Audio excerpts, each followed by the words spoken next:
Hey everyone, welcome to Campfire Command. Behind me is a 2500 Dodge Ram that I just put a DIY roof rack on, built out of Unistrut and aluminum extrusion, and I'm going to show you how I built that for just about $200. Come on, let's go. And I'm going to catch you guys up to speed because I've already started here. But if we take a quick look, what I did was I actually ordered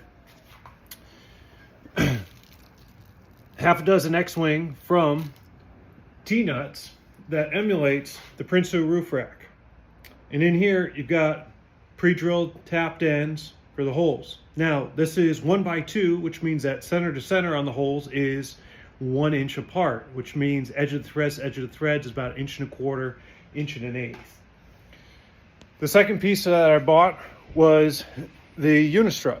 So when you take a look at this Unistrut, you can see it's 6 feet long. I bought it from, I think, fastenersplus.com. This is going to run along each side. Now, each one of these holes in the Unistrut is 1 inch end to end, and it's 1 inch in the gaps in between. So in order to fit the holes for the X-Wing, I just make little notches using this circular file right here. Now, if I want to put the crossbows here, I do that. If I want to put it in between, you probably see there's some notches there coming out of each of those holes, and just like that. But the hardware that I got that's actually going to mount the X-Wing to the aluminum extrusions is actually safety wire bolts. And the reason I'm doing this is because once they're in place and the awning is on top, it's going to be really hard to get back into the channel without pulling the whole awning off to tighten up the bolts, check them for spec, and all those sort of things. So I'm going to get them in there and safety wire them when they're in place, because I want the awning and the roof setup to be as tight and tucked in as possible to the topper. And so this is where I am right now. I'm about to do a dry fit. If everything works, put a little rattle can on the spots that I filed off so that it doesn't rust in the future. And I'll check in with you guys on how we're going from there. So here it is with the test fit of everything put together. Nothing's really cranked all the way down, but all the holes line up, making sure that we had the notches in place, get all the cross members in place. And as you can see, they're mounted into the Unistrut on each side, and it's a pretty simple setup. I've got 2 bolts with 1 inch washers on them, dialed right into there. And for all the middle ones, all the middle cross members, you can see it's going right across the seam like that. However, for the front and the back, we use the last hole, and what that gives us is almost perfect. I don't know if it'll focus for you. Almost perfect flush on the front.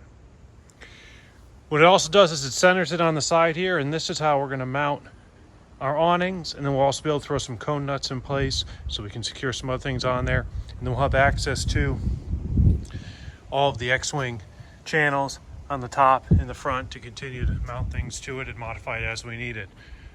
All in all, I think it's about $20 for each piece of the puzzle so far. So 20 on each side and 20 for each cross member. So you're looking at $140 right there, plus hardware. And so what I'm gonna do tonight is the final fit, I'll call it. I'm gonna put everything together, put all the final bolts in there, and then do some safety wiring tonight.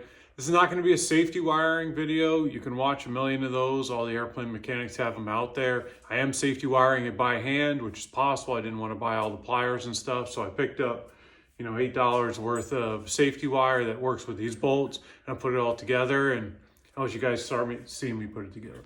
So I think my understanding is the big piece about the safety wire is the direction on where you have it. So when you look on this side, you can see as this bolt loosens up, it's going to pull that one tighter. And if this bolt loosens up, it's going to pull this one tighter, is the way I think about it.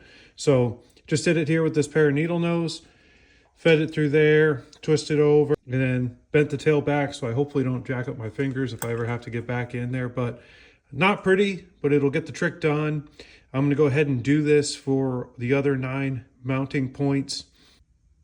All right, it's done. I did all 10 bolts, or all 10 pairs of bolts on both sides of it. Hey everyone, quick update here. So I had the third piece of the Unistrut that I talked about briefly at the beginning.